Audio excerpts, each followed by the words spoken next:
Okay, so for seated target, that is, we have to discuss on some previous year question solve, which are basically very important to know.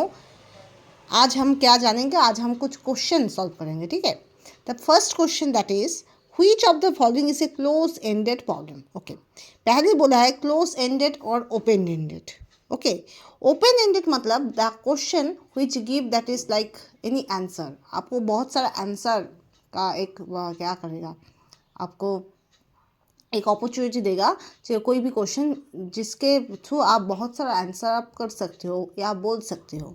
और close and ended होता है जो जिसका answer specifically होता है yes और no, ठीक है, हाँ और ना. ठीक, तो which of the following is a close ended problem. Close ended problem.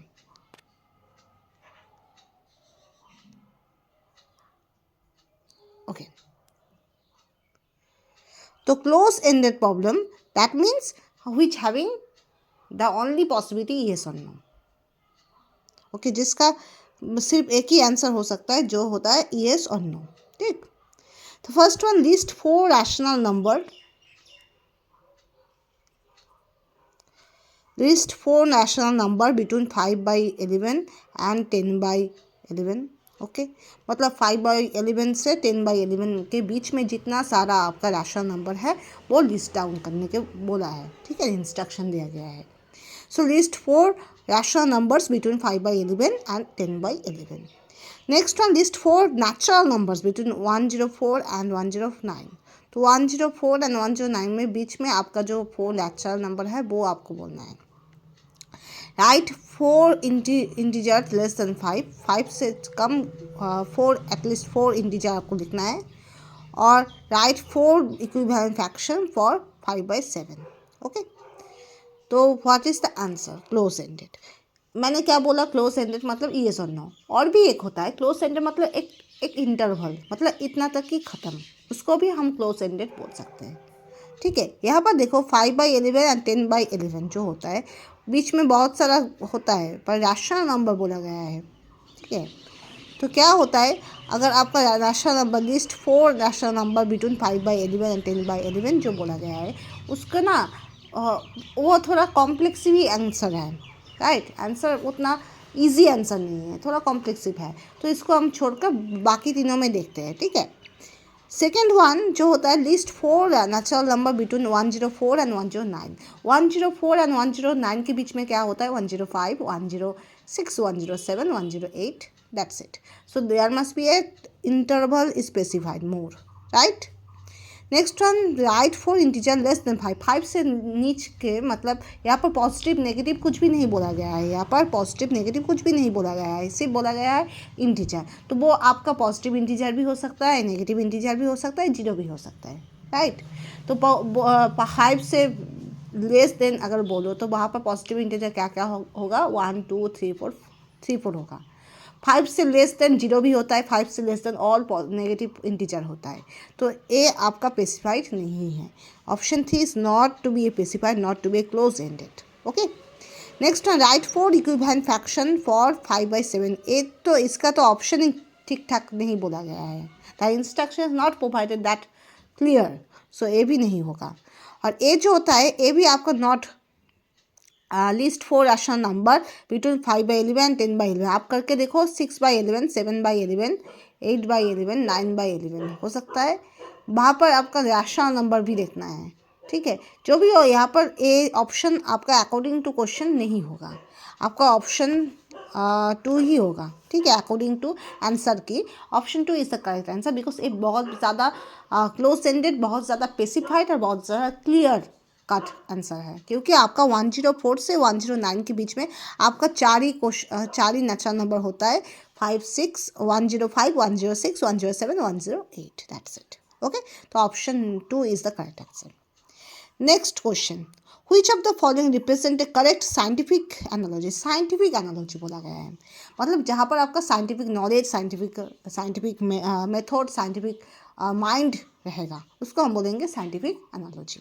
क्या बोला है? Pure gold is a soft as butter. Okay, पहले बोला गया है जो प्योर गोल्ड होता है वो बटर के थ्रू जैसा सॉफ्ट होता है, जैसे बटर सॉफ्ट होता है वैसे आपका प्योर गोल्ड भी सॉफ्ट होता है। अच्छा ठीक है, next mitochondria is the power house of a cell. तो आप जानते हो ये तो एकदम करेक्ट है, क्योंकि माइटोकॉन्ड्रिया में सबसे ज़्यादा एटीपी प्रोड्यूस होता है। Mitochondria is a organism which can able to produce maximum ATP. That's why it is called as powerhouse, because ATP means energy currency. ATP means power, energy which provide to us to do all the things. Okay, हम जो काम करते हैं उसका काम के लिए responsible होता है एटीपी, एडेनोसिन ट्राइफॉस्फेट, और उस एटीपी को प्रोड्यूस करता है आपका माइटोकॉन्ड्रिया। ठीक, क्या प्रोड्यूस करता है? Mitochondria. Fuel Burns like a fire. Fuel fire की तरह बर्न करता है, ऐसा कोई आप देखे हो? नहीं। वो फ्यूल आप एक तो आपका फ्यूल वेरी करता है उसके नेचर के ऊपर, दूसरा ऐसा कोई बात नहीं है कि वो फायर की तरह बर्न करता है, ये बात ही गलत है। तो आपका ए ऑप्शन नहीं होगा। Pure gold is as soft as butter, ये भी actually this is not a true so much. Okay, इसको हम एकदम से ट्रू नहीं बोल सकते हैं। Next one, battery is a flashlight as headlight is to car. Okay, battery is to flashlight as headlight is to car. ये तो आपका सेंटेंस कंस्ट्रक्शन ही ठीक नहीं है, एक बात। Meaning is not so much clear, ये दूसरा बात। तीसरा बात, आपका जो हेडलाइट और फ्लैशलाइट वो बैटरी है, ऐसा भी कोई बात नहीं है। तो ऑप्शन डी भी नहीं होगा। तो ऑप्शन क्या होगा? ऑप्शन 2 ही करेक्ट होगा। ठीक है, जो सबसे अप्रोप्रिएट है, क्योंकि हम सब जानते हैं that is a universal, that is mitochondria is the power house of a cell. Next question, consider the following except that is Bohr's theory of atom marked a revolution in science. It led to proposition of stationary energy state for electron in which the electron does not radiate energy while revolving around the universe. That means आप जानते हो Rutherford, जब ये Rutherford का atomic model describe किया, वहाँ पर बोला गया है कि जब इलेक्ट्रॉन एक नेगेटिव चार्ज वो एक पॉजिटिव मतलब प्रोटॉन के थ्रू प्रोटॉन के चारी ओर क्या हो रहा है, घूम रहा है एक स्पीड लेकर, तो वहाँ पर एक हाई चांस होता है कोई भी चार्ज पार्टिकल अगर किसी भी चीज़ के चारों ओर मूविंग पोजीशन में हो तो वो एनर्जी रेडिएट करेगा। और एक टाइम आएगा जब वो सेंट्रल पार्ट में क्या होता है, सेंट्रल पार्ट में आकर गिर जाएगा। ठीक है, पर ऐसा नहीं होता है इन प्रैक्टिकली इन एटॉमिक मॉडल में ऐसा प्रैक्टिकली नहीं होता है, क्योंकि इलेक्ट्रॉन जैसे मूविंग पोजीशन में रहता है वैसे ही मूव करता है हर वक्त, वो कभी भी आकर प्रोटॉन में गिर नहीं जाता है। ठीक है, तो that means there should be a high chance that is कि the electron does not radiate energy while revolving around the nucleus, right. तो what does the above excerpt illustrate about nature of science. Science के लिए क्या बोला गया है? देखो, Bohr's theory of atom marked revolution in science. Bohr's theory science के एक रेवोल्यूशन ले आया। रेवोल्यूशन मतलब क्या हुआ है? एक नया सोच ले आया। ठीक है, okay. It lead to proposition stationary energy state for electron in which the electron does not radiate energy while revolving around the nucleus. एक टाइम बोला गया था कि ये इलेक्ट्रॉन का हाई पॉसिबिलिटी है कि वो एनर्जी रेडिएट करेगा और न्यूक्लियस में गिर जाएगा, पर बोर्ड थ्योरी बोला गया है कि नहीं, ऐसा नहीं है। Actually electron should be revolving around the nucleus पर never be fall down on the nucleus. Okay, nucleus में आकर गिर नहीं जाएगा। ठीक, तो एक कौन सा मतलब excerpt illustrate about nature of science, science के कौन सा नेचर को एक्सप्लेन कर रहा है? First one, science is subjective. Subjective मतलब क्या होता है? वो बहुत ज़्यादा पर्सनल बायस के ऊपर, मतलब बोर्ड बोला गया है तो बोर्ड को ही मानना पड़ेगा, मतलब person to person that should be more dependent, that science is more dependent on person, यही बोला गया है। सब्जेक्टिव मतलब ऐसा, मतलब बायस, पर्सन बायस ज़्यादा यहाँ पर है, तो ये तो नहीं होता है। साइंस में कोई भी पर्सन बायस नहीं होता है। साइंस एक लॉजिकल वे है जहाँ पर आप एक इंसान का पॉइंट ऑफ व्यू को नहीं रखा जाता है कुछ साइंटिफिक जो एक्चुअली होता है उसको ज़्यादा लिया जाता है। ठीक है, तो साइंटिफिक जो भी कुछ होता है वहाँ पर ऑनेस्टी का सुपरियरिटी ज़्यादा होता है और पर्सन का ओपिनियन का माइनॉरिटी ज़्यादा होता है। पर्सन का ओपिनियन का कोई स्थान ही नहीं होता है, तो सब्जेक्टिव नहीं होगा। Next on value neutral okay, value neutral मतलब क्या होता है? कुछ होता है ना वैल्यू, मतलब आपका वैल्यू मतलब क्या बोले, कुछ सोच के ऊपर आधारित होता है, वैसा नहीं है। टेंटेटिव मतलब वो चेंज होता है। टेंटेटिव मतलब वो Bohr's theory atom highlight that scientific theories proposition are not fix, that is should be change time to time, right. Science socially culturally embedded not, आप कहीं पर भी चले जाओ, होल ऑफ द वर्ल्ड में साइंस का एक ही बात रहता है। आज हम जो रादरफोर्ड एटॉमिक मॉडल पढ़ रहे हैं, कोई दूसरा जगह में दूसरा पर्सन वही रादरफोर्ड एटॉमिक मॉडल पढ़ेगा, ठीक है। Place to place, culture to culture, language to language science vary नहीं करता है, ठीक है। ठीक, तो ऑप्शन डी भी नहीं होगा, ऑप्शन तीन ही होगा जो बोला गया टेंटेटिव, मतलब वो चेंज हो सकता है। मतलब आज एक टाइम हम लोग के एक बिलीव था कि sun revolving around the earth, okay, मतलब सूर्य पृथ्वी के चार पास घूमता रहता है, राइट। पर गैलीलियो, कोपरनिकस वो लोग प्रूव करके चला गया कि नहीं, अर्थ रिवॉल्विंग अराउंड द सन, मतलब पृथ्वी सूर्य के चारों ओर घूमता रहता है। और सिर्फ वैसा ही नहीं है, जितना भी आपका अर्थ बोलो, आपका यूरेनस बोलो, नेपच्यून बोलो, ऑल सन के चारों ओर ही घूमता रहता है। सन किसी के चारों, इन लोगों के चारों ओर घूमता नहीं रहता है, ठीक है। तो sun is not revolving around the earth, earth should be revolving around the sun, okay. तो that means science that should be tentative, science change हो रहा है, राइट। तो option 3 is the correct answer.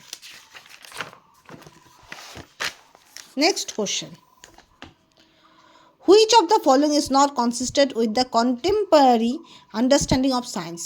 contemporary मतलब उस timing में science का understanding में नहीं है, मतलब कॉन्सिस्टेंट नहीं है, रिलेटेड नहीं है। First option, that is following one scientific method is surely the only way to scientific discovery. एक ही साइंटिफिक मेथड वो ही हर वक्त साइंटिफिक थ्योरी के लिए, डिस्कवरी के लिए ठीक रहेगा, ऐसा नहीं है। आप कोई भी साइंटिफिक डिस्कवरी कर रहे हो, वहाँ पर एक ही साइंटिफिक मेथड होगा ऐसा कोई भी नहीं बोला है। बहुत सारा आप साइंटिफिक मेथड यूज़ कर सकते हो, तो ये तो नहीं होगा, not consistent, okay. Not consistent बोला है, कॉन्सिस्टेंट नहीं बोला, नॉट कॉन्सिस्टेंट, जो साइंस के सोच के साथ नहीं मैच करता है। तो मतलब following the scientific one scientific method is surely and the only way to scientific discovery, मतलब कोई भी एक साइंटिफिक डिस्कवरी के लिए कोई एक साइंटिफिक मेथड ही अलाउड होगा, ये बोला गया है।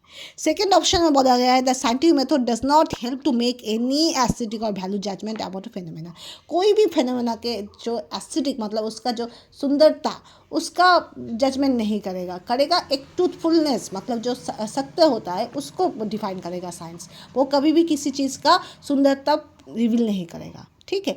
जो भी सच होगा, जो भी हो रहा है उसको ही वो डिफाइन करेगा, ठीक। तो ये तो आपका ठीक ही आंसर बोला है, ठीक।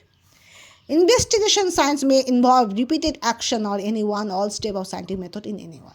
साइंस में जब भी कोई डिस्कवरी हो रहा है, कोई भी प्रोसेस हो रहा है, ज़्यादातर केस में क्या होता है, एक बार नहीं होता है, बार बार रिसर्च करना पड़ता है, बार बार एक ही स्टेप दोहराना पड़ता है। कोई भी एक रिएक्शन हो तो वो बार बार चेकआउट करना पड़ता है, उसके बाद वो प्रूव होता है यस ऐसा हो रहा है, ठीक है। तो बहुत सारा रिसर्च, बहुत सारा चीज़ डिपेंड करता है रिपीटेड एक्शन के ऊपर, तो ये भी आपका ठीक है। Next one, scientific method offers a logical तो साइंस मतलब ही लॉजिक। आप इलॉजिकल आप बात बोलोगे, साइंस कभी भी एक्सेप्ट ही नहीं करेगा, अप्रूव ही नहीं करेगा।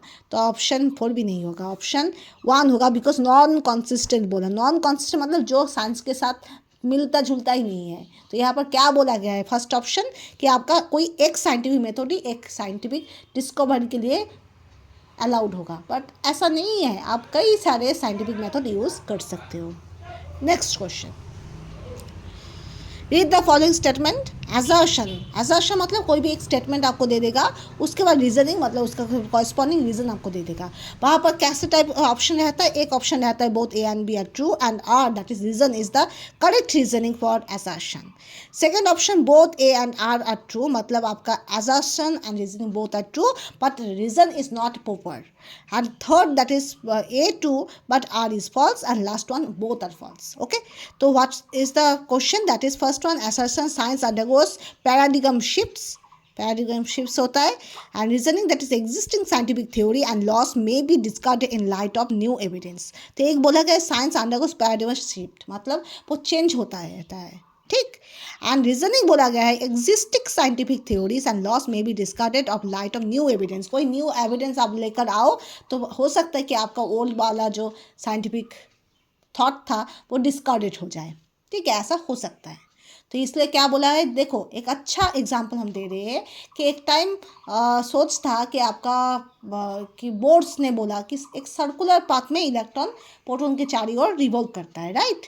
पर सोमरफेल्ड बोला सर्कुलर ऑर्बिट नहीं, वो इलेप्टिकल ऑर्बिट है, और circular orbit is a special case, ठीक है। ज़्यादातर केस में इलेक्ट्रॉन जो भी रिवॉल्व करेगा वो इलेक्ट्रिकल पाथ में रिवॉल्व करेगा, और सर्कुलर पाथ कोई भी अगर हो जाए वो एक स्पेशल केस है, ठीक है। तो ये सोमरफेल्ड ने बोला, मतलब Bohr's theory that should be modified by Sommerfeld, okay. तो that can be happen, science में होता है। तो आपका यहाँ पर क्या होगा, यहाँ पर फर्स्ट होगा क्योंकि both are correct and obviously science undergoes paradigm shift because existing scientific theory and laws may be discarded in light of new evidence। आपका न्यू एविडेंस के थ्रू एग्जिस्टिंग साइंटिफिक थ्योरी वो डिस्कार्डेड हो सकता है, इसलिए बोला जाता है कि science undergoes paradigm shift. That's it. Next question बोला गया a teacher perform an experiment in the class, okay. एक टीचर क्लास में कोई एक्सपेरिमेंट कर रहा है, जो भी एक्सपेरिमेंट करे, student recorded the following statement S1 and S2। कुछ स्टेटमेंट वो रिकॉर्ड करता है, क्या होता है। S1 बोला गया ऑब्जर्वेशन ऑब्जर्वेशन, S2 बोला गया inference inference, okay. S1 inference observation, S2 observation inference. तो क्या होगा बोलो, पहले ऑब्जर्व करेगा, टीचर कोई भी एक्सप्लेन कर रहा है तो उसका क्या हो रहा है, whole process student have to be observe first. Student को पहले ऑब्जर्व करना पड़ेगा कि क्या हो रहा है, कैसे कैसे हो रहा है, क्या क्या डाला है, कितना टाइम लगा है, कितना टेम्परेचर है, कैसे कैसे हो रहा है, अल्टीमेट जो प्रोडक्ट हुआ है वो प्रोडक्ट कैसा है, राइट। उसके बाद इन्फरेंस में जाना है, मतलब अल्टीमेटली उसका मोरल ऑफ द स्टोरी क्या है, राइट। तो आपका ऑप्शन 4 होगा this, first observation then inference. Observation नहीं होता है, ऐसा नहीं होता है कि वो ऑल द थिंग्स ऑब्जर्व करेगा उसके बाद भी वो ऑब्जर्व भी करेगा, तो क्या मायने है उस एक्सपेरिमेंट का, राइट। और इन्फरेंस पहले जब टीचर एक्सपेरिमेंट कर रहा है तो पहले ही क्यों इन्फरेंस में जाएगा, नहीं जाएगा। तो वहाँ पर एक ही चारा होता है, पहले ऑब्जर्व करेगा स्टूडेंट्स टीचर का काम, एंड देन क्या करेगा, इन्फ्लुएंस करेगा, ठीक, ओके।